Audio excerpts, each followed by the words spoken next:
This channel does not promote any violent, harmful, or illegal activities. All content provided by this channel is meant for an educational purpose only. আর এবার যে খবরের দিকে নজর রাখবো, PCR কে বলবো এই মুহূর্তে আরো একটা বড় খবর বিগ ওয়ালে প্লে করতে। এবার এই মুহূর্তে যে খবরে নজর রাখবো, ন্যাজাট কাণ্ডের পর কেটে গেছে 2 দিন, এখনো পর্যন্ত বেপাত্তা আলিম মোল্লা। ন্যাজাট কাণ্ডের পর 72 ঘন্টা, প্রায় 3 দিন কেটে গেছে, এখনো বেপাত্তা আলিম মোল্লা। আলিম মোল্লা, শেখ শাহজাহান সহ 8 জনের বিরুদ্ধে এফআইআর হলেও এখনো পর্যন্ত গ্রেপ্তারি শূন্য। কেন পুলিশ এখনো ট্রেস করতে পারছে না অভিযুক্তদের, জানার চেষ্টা করবো। আমাদের প্রতিনিধি দীপঙ্কর এই মুহূর্তে আমাদের সঙ্গে রয়েছে। দীপঙ্কর, 48 ঘন্টা আগে আলিম মোল্লা সম্ভবত যে বাইকে চেপে পালিয়েছে, সেই বাইকের সিসিটিভি ফুটেজ TV9 বাংলা সবার আগে দেখিয়েছিল।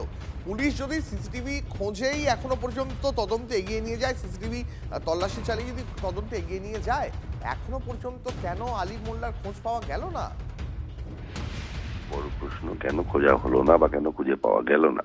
পুলিশের তরফ থেকে বলা হচ্ছে যে তারা যথার্থ চেষ্টা করছেন এবং তারা খোঁজ খবর করছেন যত খুব দ্রুত আলিম মোল্লাকে গ্রেপ্তার করা হবে, কিন্তু এখনো পর্যন্ত গ্রেপ্তার হয়নি। ঘটনা ঘটে গেছে প্রায় 3 দিন হয়ে গেল এবং এমতো পরিস্থিতিতে পরিবারের তরফ থেকে, বিশেষ করে ঘোষ পরিবারের তরফ থেকে 8 জনের নামে অভিযোগ করা হচ্ছে এবং এদের প্রত্যেকের অভিযোগ হচ্ছে একটাই, শাহজাহান শেখ তিনি জেলে বসে এই কাণ্ড ঘটিয়েছেন এবং এর পেছনে সব থেকে বড় মাথা হচ্ছে শাহজাহান।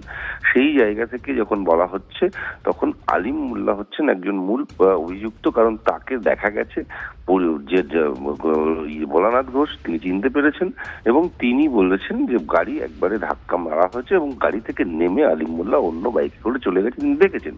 পরন্তু আলিম মোল্লাকে পাওয়া গেলেই জানা যাবে যে এই দুর্ঘটনার পেছনে কে আছে।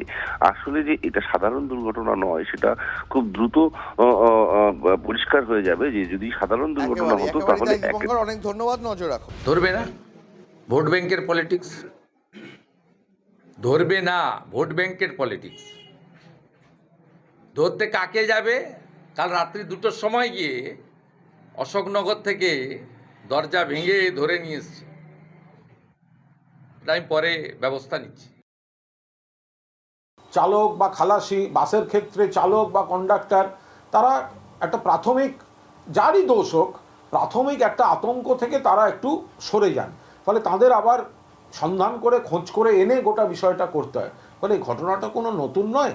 উত্তরপ্রদেশ হাতরাসে যখন ভিকটিম মেয়েটির আত্মীয়দেরকে রাস্তায় দুর্ঘটনায় সব বারবার যাদের প্রাণ গেল, তো তখনও কী কী হয়েছিল সেগুলো তো আপনারা জানেন।